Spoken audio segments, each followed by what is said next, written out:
అది ఆంధ్రజ్యోతి రాధాకృష్ణ గారికి సంబంధించిన పవర్ ప్లాంట్. విటిపిఎస్ కాదు, విటిపిఎస్ పక్కన పవర్ ప్లాంట్.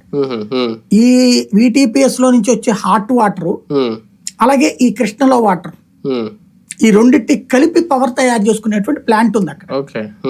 ఈ కాలువకి అడ్డం అది. అది తీయాలి అంటే గతంలో కోర్టులో స్టే తెచ్చుకున్నారు. దాని మీదగానే వెళ్ళాలి, దాని కింద నుంచి వెళ్ళాలి. అప్పుడు పెద్దదవుతుంది. అది పెద్దదైనప్పుడు ప్రాబ్లంలే.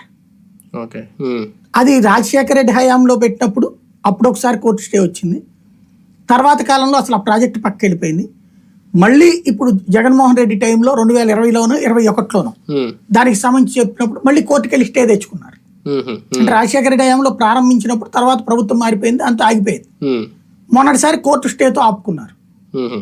అది తీసేయకుండా కాలం వెళ్ళడానికి దారి లేదు.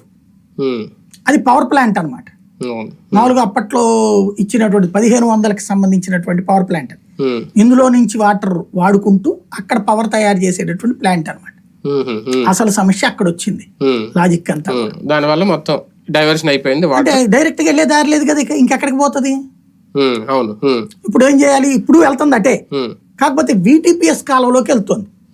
విటిపిఎస్ కాలం సరిగ్గా చెప్పాలంటే, ఈజీగా అర్థమయ్యే భాషలో చెప్పాలంటే 100 బకెట్ల నీళ్లు దాంట్లో పడితే 10 బకెట్ల నీళ్లే బయటికి వెళ్తాయి. అది దాని కెపాసిటీ. ఈజీగా అర్థమయ్యే భాషలో చెప్పాలంటే ఇంకెట్లా పోతుంది వాటర్? అది సమస్య ఇక్కడ. లోతట్టు ప్రాంతాల్లో ఇప్పట్లో కోలుకోవడం అనేది అసాధ్యమైన. ఒక పక్క మృతుల సంఖ్య కూడా పెరుగుతుంది, గల్లంతైన వారి లెక్క కూడా ఇంకా తేలట్లేదు. అంటే ఒక్కొక్కరు లెక్క చెప్తున్నారు. అంటే సమస్య ఏంటంటే కావాలని కొంత హైడ్ నడుస్తుంది. అవునా? మొదటి రోజున 16 మంది చనిపోయింది రాశారు. రెండో రోజున హెడ్డింగ్లు ఎక్కడ ఉన్నాయి సంఖ్య?